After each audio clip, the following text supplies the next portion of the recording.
If you're a fan of the weird, strange and true stories like me, delivered in a story format, then you've come to the right place. I will be uploading a couple times a week. If that's of interest to you, please give the like button a click and subscribe to my channel and turn on all notifications so you won't miss any of my uploads. Let's get to today's story. The origins of the Tennessee Wildman go way back to the 1800s, in McNairy County, Tennessee. In the Hagerstown Mail from May 5, 1871, residents were warned about the Tennessee Wildman lurking in Piney, in McNairy County in West Tennessee. One of the stories is that a circus freak showman, Dr. O.G. Broiler of Sparta, Tennessee somehow captured the beast and put him on display in a cage to where everyone can see him for exploitation, until it finally broke free. The description of the Tennessee Wildman is much similar in appearance to Sasquatch or Bigfoot, but only more human. He supposedly has either dark gray hair or dark ginger hair, is about 7 feet tall, and is always accompanied with piercing red eyes. It is known to spout out a disturbing war cry that can frighten anyone that hears it, and has a horrible smell that's reminiscent to the skunk ape. It's very aggressive in behavior and could possibly be the archenemy of Sasquatch. Not surprisingly, the Wildman possesses great strength, agility and speed. There have been many groups of men that have went out hunting for the creature, but usually, they don't find anything or something traumatizing happens. The monster is known to have a strange targeting obsession with dogs and women. Many women came out to say the Wildman had attempted to snatch them up and carry them away. It is suspected, however, that these attempts were always unsuccessful.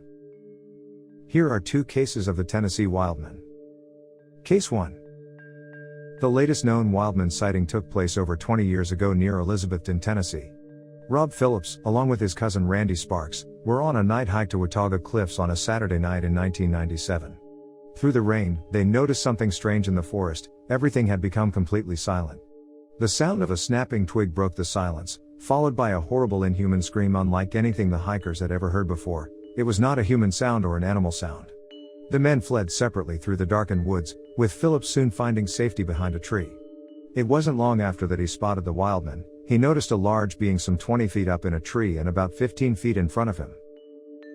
I saw it in the tree, and then I saw my cousin, and we took off. We made it to the top of the hill, and it was at the bottom of the hill and growling at us. We ran for the cars and got out of there. Phillips' account corresponds slightly with the initial tales of the Tennessee Wildman. He was described as stout, about 9 feet tall with red beady eyes, a set of claws and a horrible pervasive stink that Phillips compared to the stench of a dead animal. He said it was covered in charcoal gray fur, that was neither shaggy nor fine. He said the creature had red eyes, really long arms, and long sharp-looking claws. But it was the Wildman's smell that he noticed first. It is unlikely that the Tennessee Wildman has lived almost 150 years in the Tennessee mountains. It may be assumed, then, that more than one of these creatures exists. Or could the creature sighting in the Watauga Cliffs area be something else entirely? It wasn't only Tennessee that this creature was sighted, since some reports also came from Kentucky. Case 2. For the longest time, the Tennessee Wildman has existed in rumor and legend. But for 2 brothers it would become something very real.